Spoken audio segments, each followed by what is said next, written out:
So in terms of actually getting exam year done, you really want to be goal focused. Otherwise, you're just going to get really bogged down. You want to think about the bigger picture. And so for me, one of the bigger pictures was, what do I want my exam list to achieve? And that was a bit easier question for me to ask myself because in Rec Comp, you really get to determine much of your own reading lists.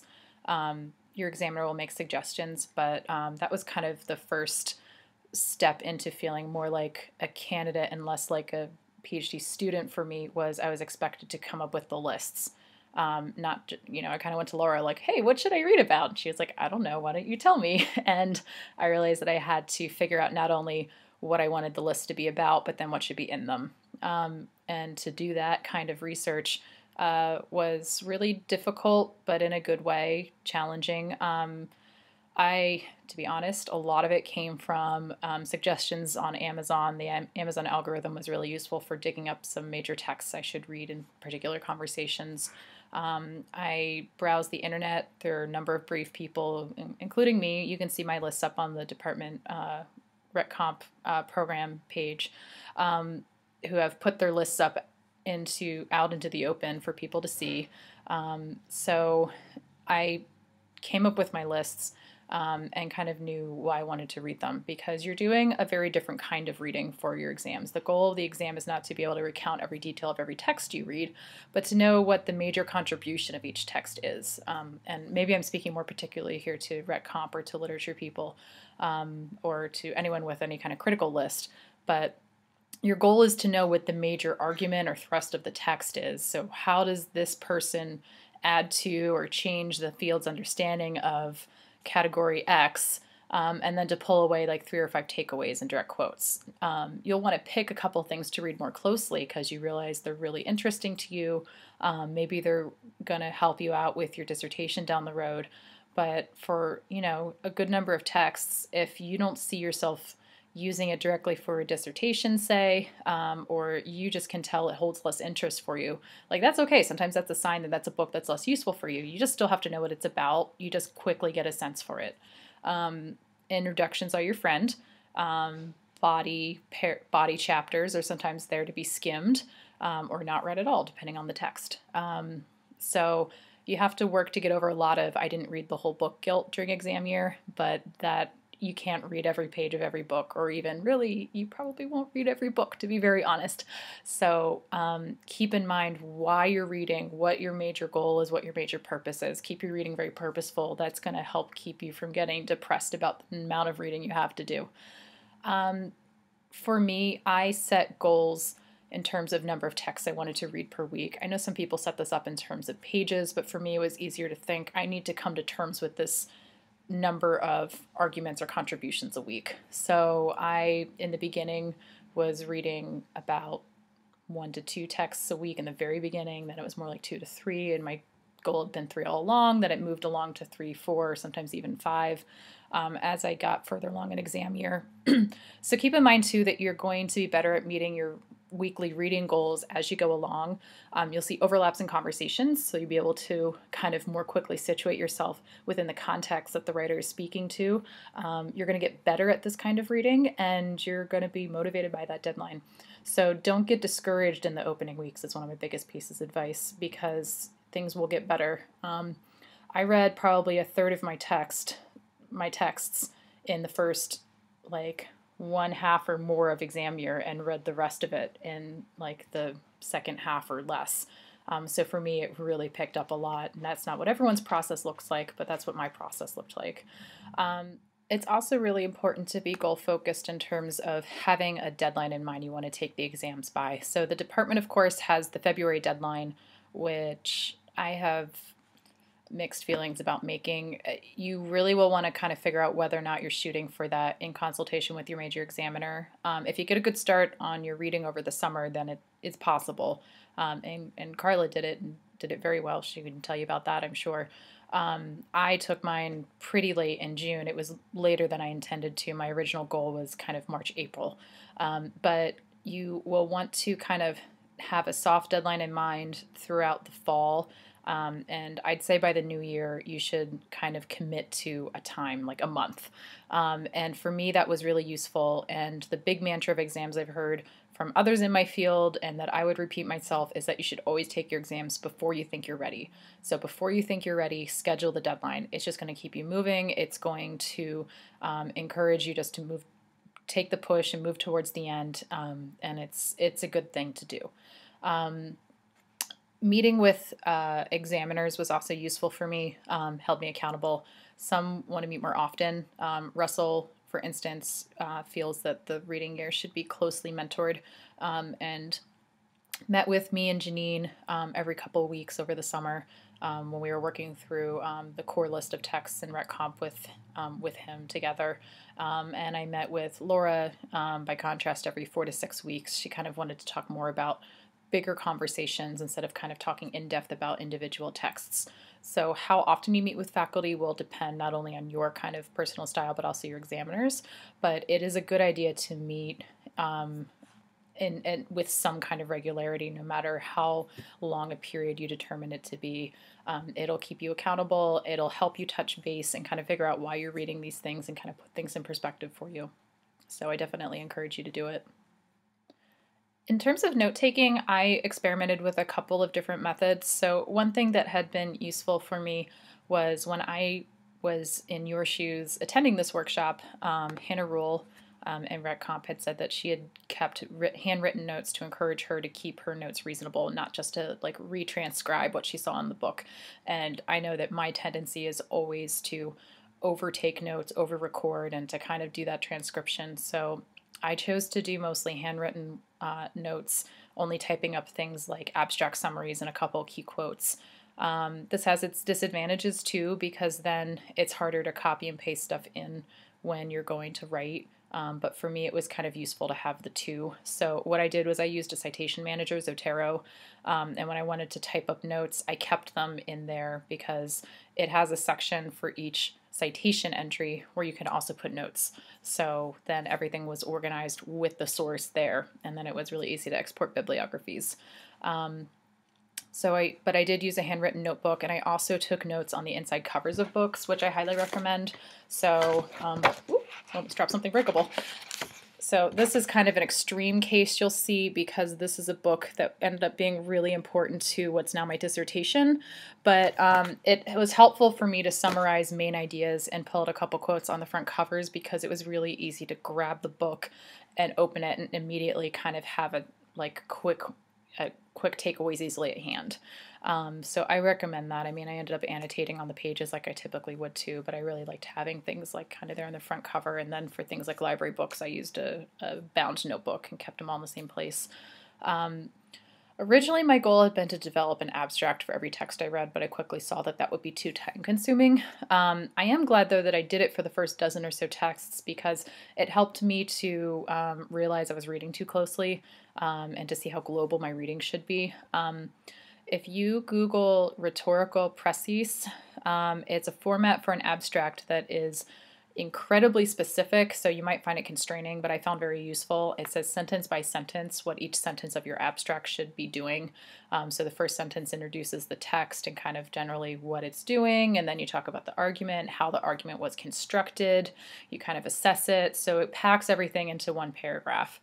And I did this, so not only for the first kind of dozen texts, but then also when going back right before my exam and like the 2 months prior, and I wanted to review texts that had been most important for my thinking, I used this method for reviewing the texts and putting together a review.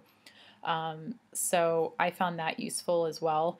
And it really also shaped my note-taking for the rest of the exam year, helped me to kind of quickly get at what was most important to record for myself. Notes I did before taking the actual exam, so in like the month or two prior, I outlined. So some of your examiners may allow you to develop your own questions, at least in part. They're still not going to be exactly what you expect because they might kind of revise the question slightly or add a new one alongside ones you've chosen. But some examiners will let you choose your questions and some won't. So Laura had me draft questions and Russell absolutely did not want me to know what my questions were, but since I'd been meeting with him every 2 weeks over the summer, I knew what he would probably ask.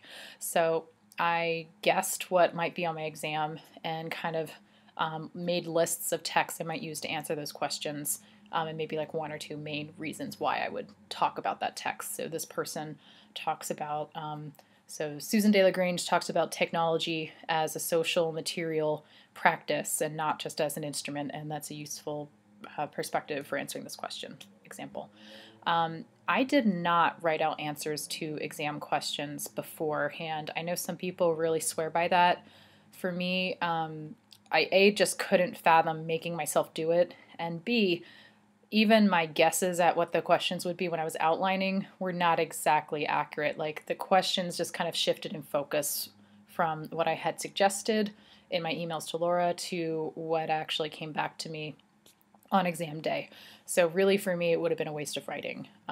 Maybe with other examiners, it's not as much of a surprise element. Things won't shift as much, but for me, I think it would have been a waste of time. And so a general thing for exam year is that self-care is really important. I talk a little bit when I talk about kind of how to do the reading, how goal setting is useful, but it can also occasionally be demoralizing, particularly in the beginning when you're still kind of getting your feet out from under you, or your feet under you, however the idiom goes.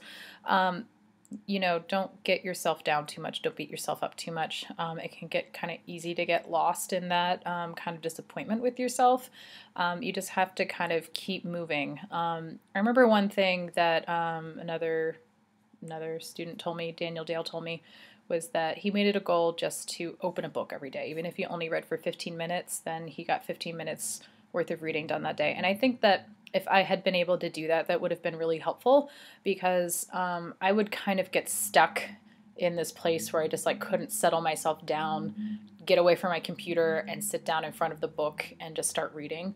Once I did that, I really got into a groove, but it was kind of hard to move into that kind of space.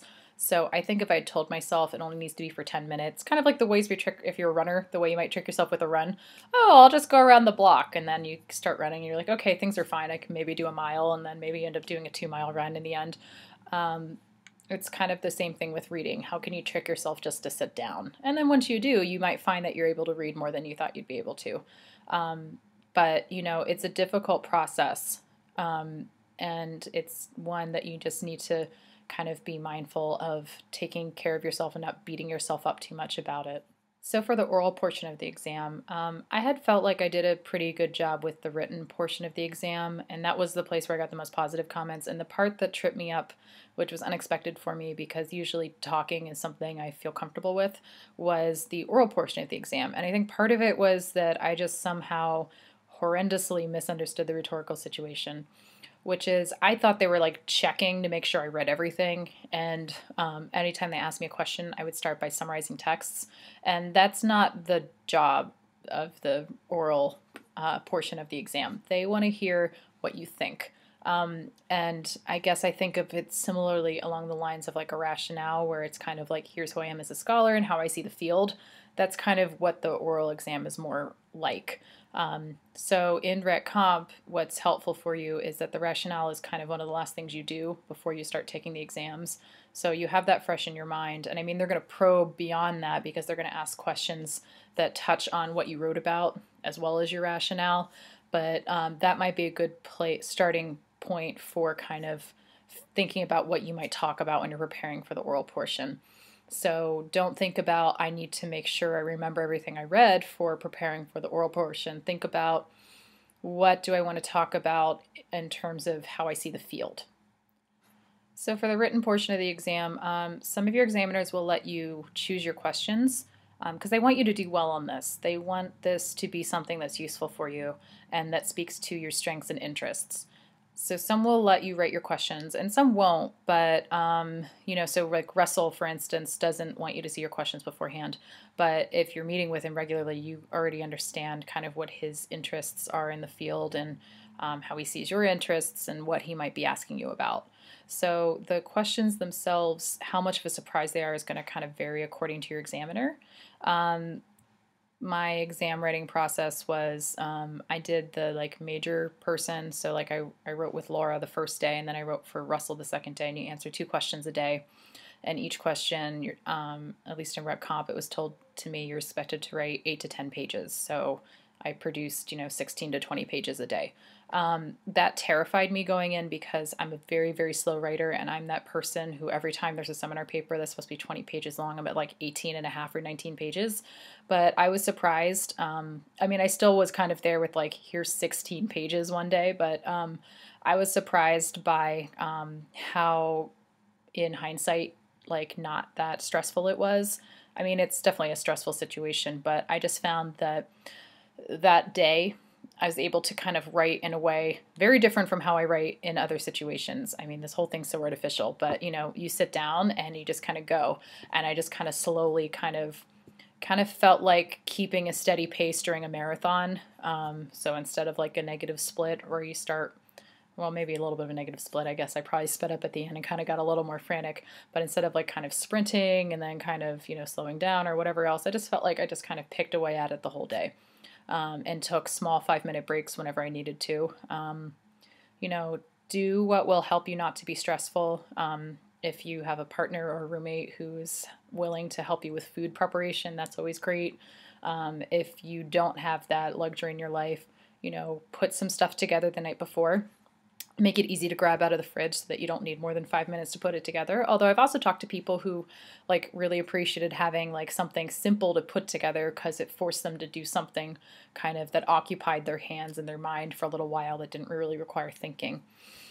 For me, I like put a yoga mat out in my office so that I could like plank or stretch or something if I felt really anxious. I kept threatening to write in running clothes so that if I felt anxious, I could run around the block. And I didn't ever end up doing that, but it was something I had been thinking about doing. So the way Laura explained it to me is that they're not looking for you to construct an argument in the same way that they would be when like you're writing a seminar paper or an article or something like that, because you just simply can't do it. So the approach I took was to write an argumentative summary.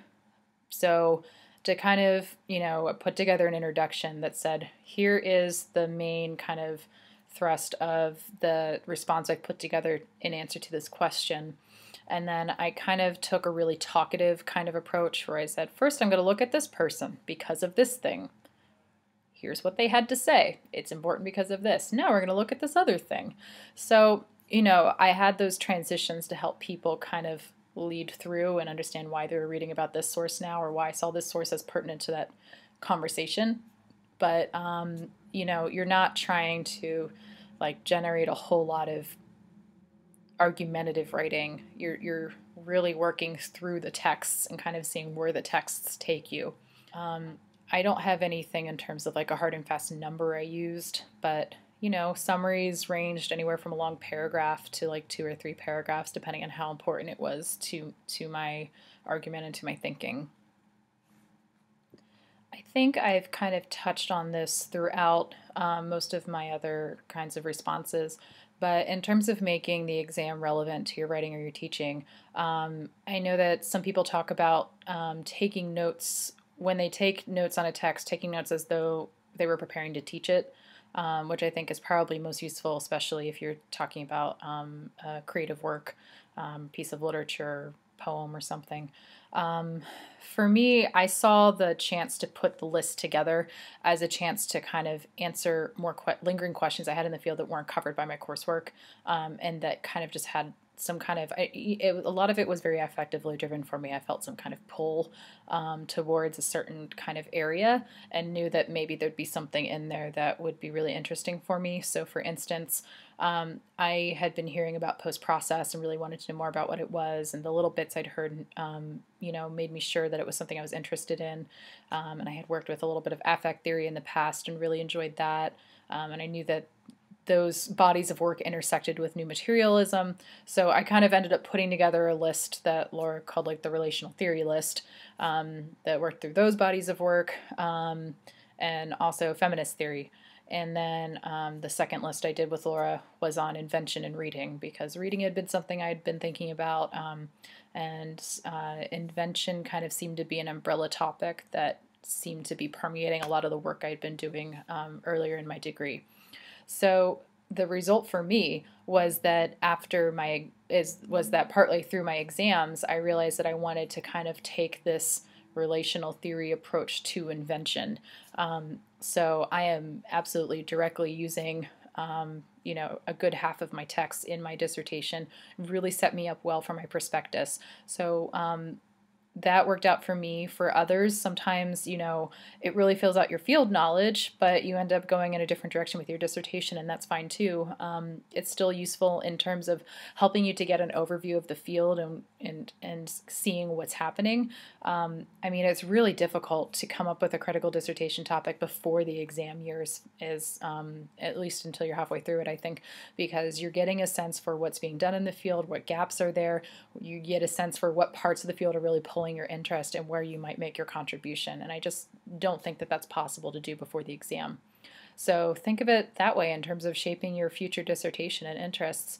And for me, I also use part of my exams to do a little bit more professionalization. So I have a small interest as well in writing program administration, and it's not something that we really offer much coursework on here at UC. So I'd done a workshop in the past at the National Conference for the Writing Program Administrators Council, but I also used my exams to do a small list in writing program administration and also to read more into writing centers, because that's something that I thought maybe I could get hired on. So I kind of, had a little side area of something that seemed relevant to my professionalization interests.